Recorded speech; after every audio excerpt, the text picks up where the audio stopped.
สบายดีพี่น้องสุขสุขคนยินดีต้อนรับกับสู่ช่องว้าวเพชรคนทำหากินพี่น้องวันนี้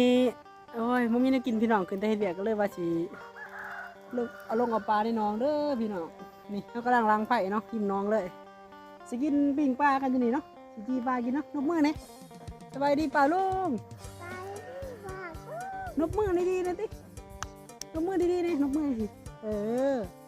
โอ้มอเล่งนะหักเลยเดี๋ยวเราไปเบิ่งก่อนตอนน้องลงเอาเลยพี่น้องว่ามันสิถือหรือน้องหรือกันถือบ่ถือกำลังทำการหาอยู่ตอนนี้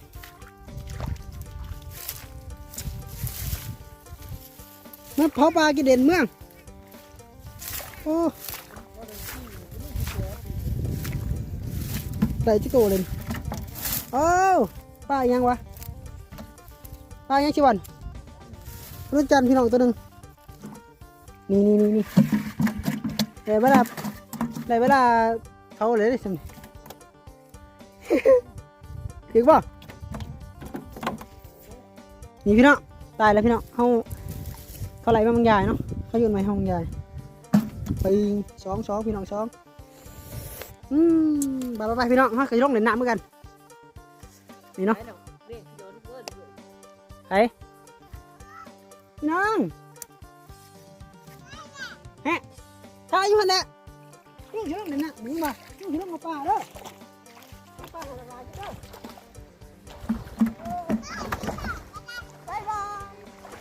อลมพัดของตก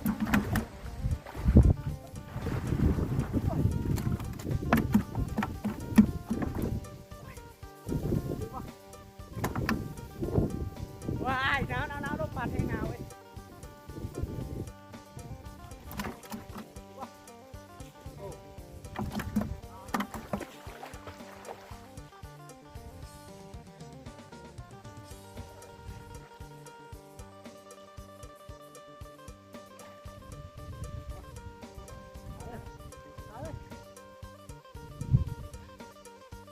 พี่น้องจวดกันตาเลยเนี่ยไปเผาถาเผาปลาพี่น้องเลยนี่ย่องกันนี่พี่น้องนี่ไปเบิ่งหมดจ้าเลยนี่พี่น้องตุ๊กนี่อยู่ไปพี่น้องเผาถาโอ้เอาใหม่เลยพี่น้องเอามาโอ้ยเรียบร้อยพี่น้องไปบังละกินปลาเผาเวลาเผาแล้วอย่างเมื่อคืนละเปลี่ยนมุมกล้องพี่น้องเอ้ยพี่น้องมาเราไปจวดนี้ปลากันโอ้ยย่างตามันตรงนี้เบาๆเขาชิมแท้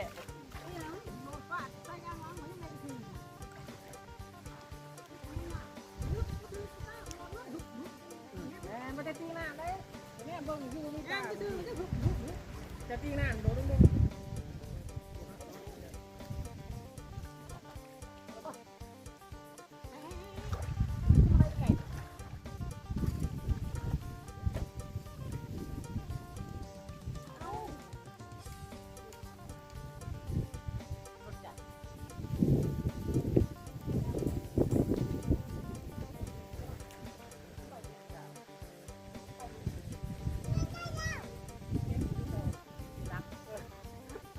พี่น้องเด็ดเรียบร้อย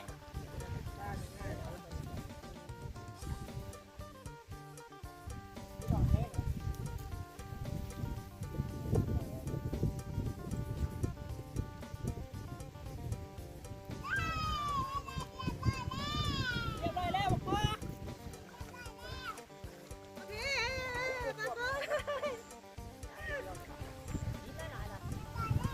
มันทำมันเป็นทานเขาได้หรือเปล่า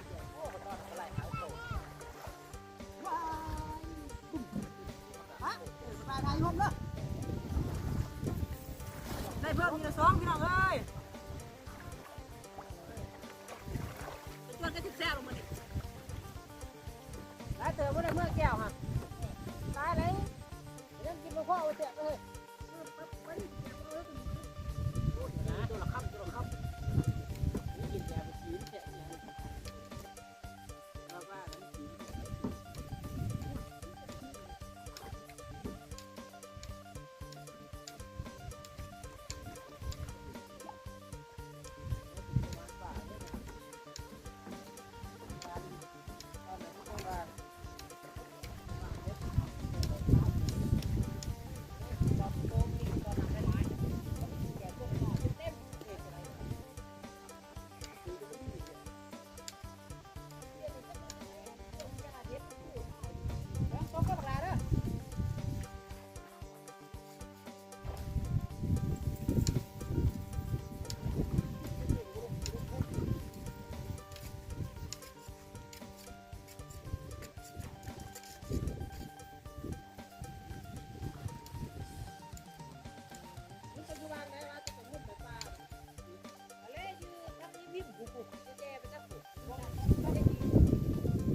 คือว่าในยักษ์โตแล้วบอกให้เขามาเอาในป่าไปกินบ่ได้ครับ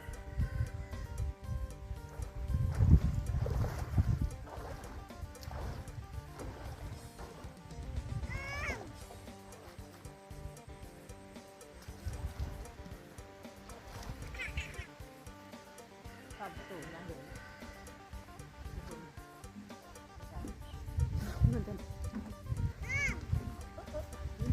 ไปอีกแล้วพี่น้องนี่เป็นโมจุดจวนน้ำกันพี่น้องแซ่บขนาดวันนนจันทร์ เมื่อเอิญแต่พนมาเอาปลาไป มาเข้ามาปลาหนึ่งบ้าง กินกันนะ เยอะแยะพี่น้อง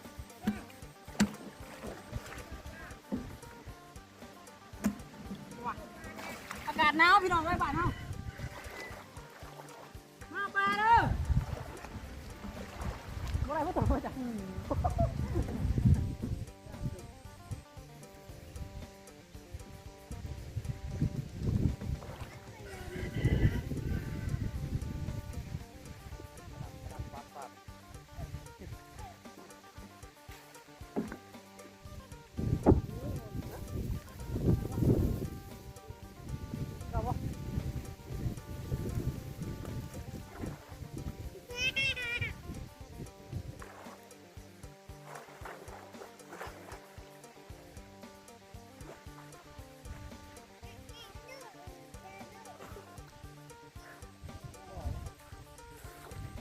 เด็ดตัวนี้เลยพี่น้องปลานวลจันทร์คือเก่าพี่น้องมีตัวเป็นไงเด้อพี่น้องโอ้กระทั่งน้อยไปไกลนะว้ายกระทั่งน้อยไปไกลนะโอ้เห็นไปไกลแค่ต้องลงกระทั่งน้อย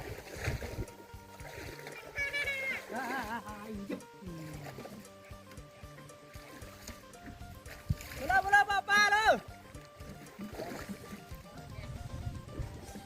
เฮ้ยหูแล้วฉันไม่หูมาแล้ว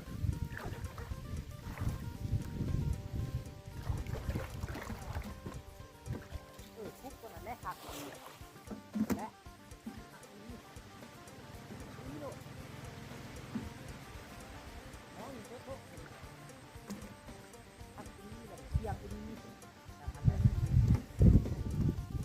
มีการเล่นในกระทั่งนี่ตาในกระทั่งนี่หาเขาเลยนี่ต้องจันโอ้โหเอาเล่นจันเนาะต่อไปเอาไปกินต่อ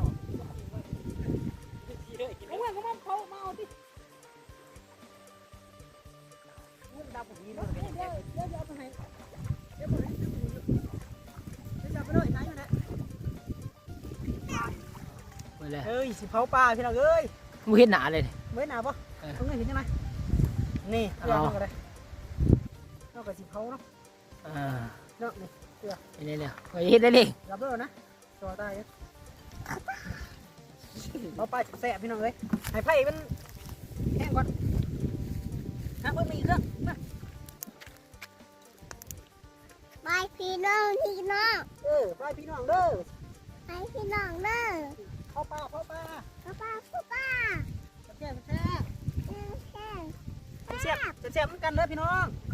น้าเอ้ย พี่น้องสุขุสุขน ดู โอ้โหได้ดีวะแต่ไผ่ลูกแห้งตรงนั้นได้ดิเอาเลยเนาะ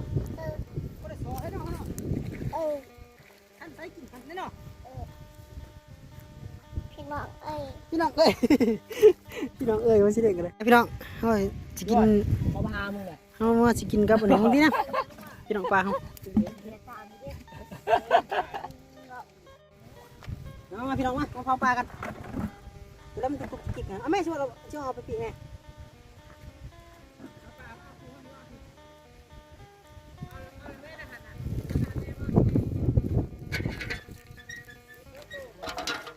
โอ้ย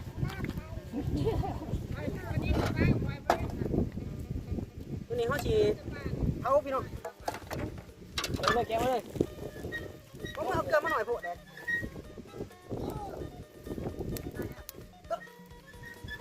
ไปแตกเลย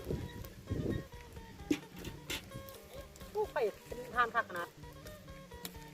เป็นตัวเลยพี่น้องเอ้ยจ้านี่คือการเผาฮะพี่น้องเอ้ย ยางแสบพี่น้อง ย่างแซ่บย่างแซ่บไป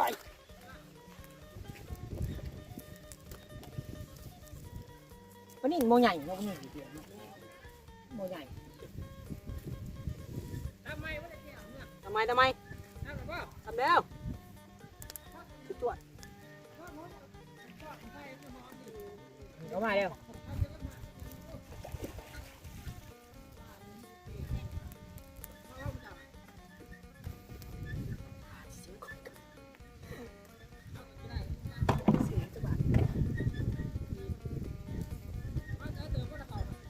เต็ม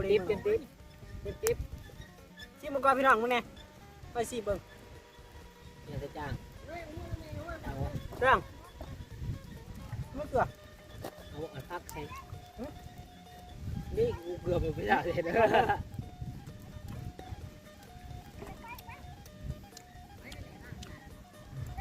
ยังบ่ได้อายุนี่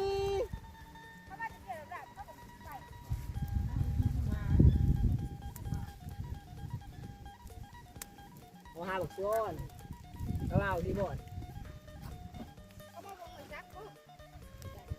ไปล่ะ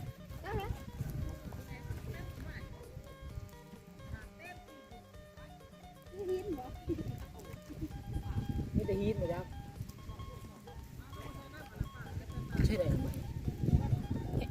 ไม่ไปใส่หักเหรอ เอามากินนะกินไปเด้อ เลย กินกล่องนี่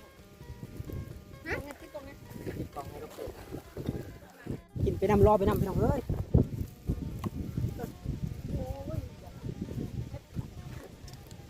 มาพี่น้องมาของซ้อมมาดิของแซ่บมีคนมากพี่น้อง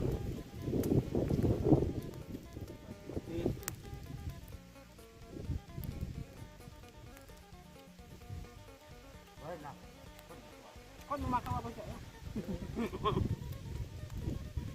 เราอิ่มแล้วพี่น้องบ้านนี้โอ้กระเทียมล่าผ้าจากกันบ้างเนี่ยพี่น้องตัวแจ๋วกินเดี๋ยวพี่น้องเขากินเขาอยู่น้องซาเหมือนนี้พี่น้องตอนรับปีใหม่พี่น้องมื้ออื่นก็เป็นปีใหม่เด้อพี่น้องก็ให้คนที่เขามาเบิ่งสุขภาพเข้มแข็งเนาะพี่น้องอยู่ดีมีแห้งกับเจ็บไหล่คมไข้ว่าให้มีเด้อพี่น้องก็เลยเห็นคลิปนี้ก็ฝากกดไลค์กดแชร์กดติดตาม